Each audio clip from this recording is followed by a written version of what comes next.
Jeremy Scahill on the line with us. He's, by the way, speaking tonight at the Holland, Michigan 7 Theater at 7:30. That's at 500 Waverly Road, Holland. I say this especially for our listeners who are listening to WTKG in Grand Rapids, which can be heard in Holland, Michigan. It's sponsored by the Interfaith Congregation of Holland, and rebelreports.com is Jeremy's website, although he has a new blog over at thenation.com on this topic. Jeremy Scahill, welcome to the program. Good to be with you, Tom. Great to have you with us again. You came across a tape of Erik Prince in a rare private, the tape is rare. I guess his private speaking is not so rare, in which he, well, actually, instead of my giving the backstory, you give us the backstory on this. Where did this thing come from? Sure. Well, actually, Erik Prince does not give that many lectures, either in public or private. In fact, he's, as I speak to you right now, he's giving a lecture here in Holland, Michigan, inside of the DeVos Field House, which is owned by his brother-in-law's family, the DeVos family, the owners of the Orlando Magic basketball team, and the biggest bankrollers of the radical religious right revolution in this country, and particularly in the state of Michigan, by the way.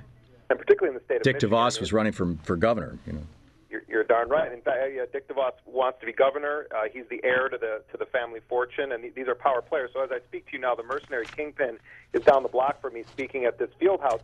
But he has, Tom, made a rule that no recording devices can be at the speech. He tried to ban journalists from being in there, and that didn't work. And then he tried to say, well, journalists can come, but they can't report on it. And then there was protests from the Associated Press and the journalism associations here in Michigan. And eventually he agreed to allow reporters to be there and report on it, but they aren't allowed to bring in any tape recorders or video recorders at all.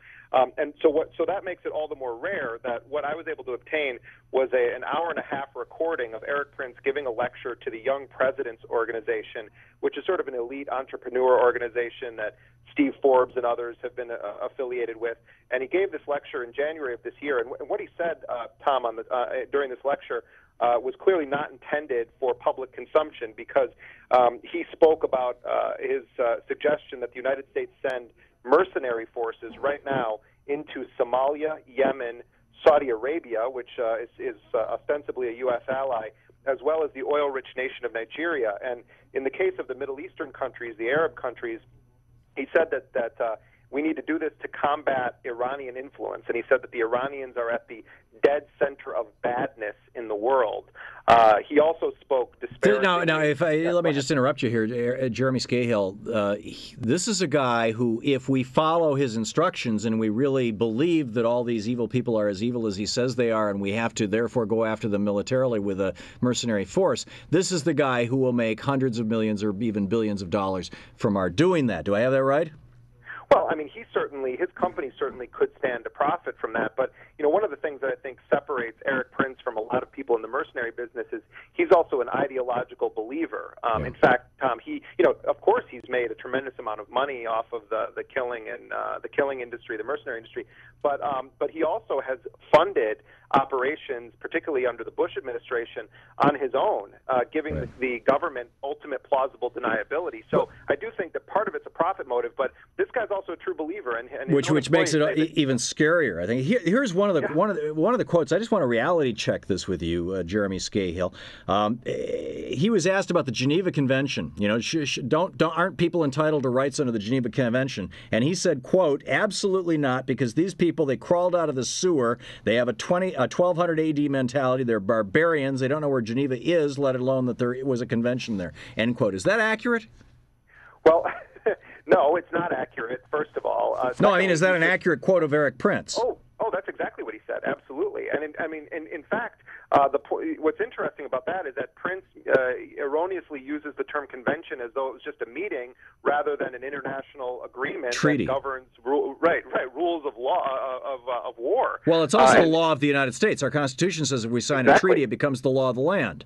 Right, and he's basically saying the actual question that he was asking himself was, what about your forces being unlawful combatants and therefore not entitled to protection under the Geneva Convention? And he basically just said, screw the Geneva Convention, we're fighting barbarians that crawled out of the sewer. And he was referring to people that were fighting against the U.S. occupation in Iraq and Afghanistan, and also those that they're fighting in Pakistan, which Blackwater has denied they're operating in, and Prince confirmed in the speech that they do operate in Pakistan. Now, that's big news for the Pakistanis. It is. I mean, and in fact, it started to get some play there. I mean, I think the Pakistanis right now are dealing a lot with the situation of Faisal Shahzad, the naturalized American that was arrested in this alleged attempted car bombing in Times Square. So this story hasn't really hit big there yet, but it certainly is starting to make its way around the Pakistani press, because the Interior Minister of Pakistan said he would resign if anyone could produce definitive evidence that Blackwater was in his country. So this, I would think that Prince saying it himself is definitive evidence.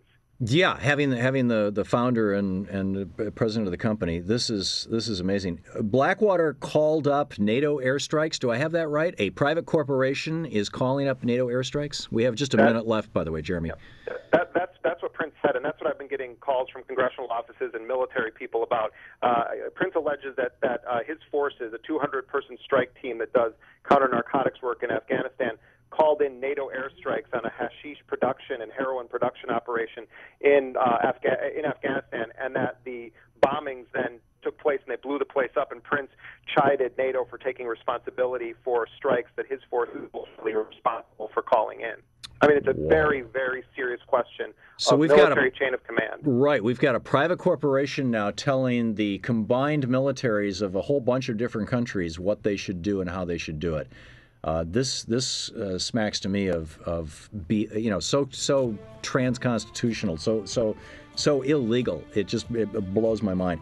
Jeremy Scahill, he's speaking tonight. If you're listening on WTKG in Grand Rapids at 7:30 at the Holland 7 Theater, that's on Waverly Road in Holland, Michigan, and sponsored by the Interfaith Congregation of Holland. There's going to be some fireworks. Erik Prince, not literally, hopefully. Erik Prince speaking just down the road. Jeremy Scahill, thenation.com. Thanks so much for being with us, Jeremy.